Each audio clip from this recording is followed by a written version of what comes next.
Всем привет! И у меня есть новость для этого канала.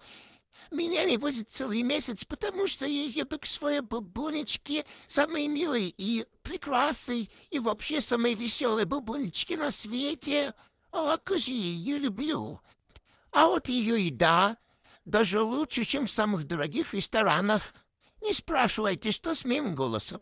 Ну что ж, я вас предупредила, что меня не будет целый месяц, и поэтому я могу смело собираться.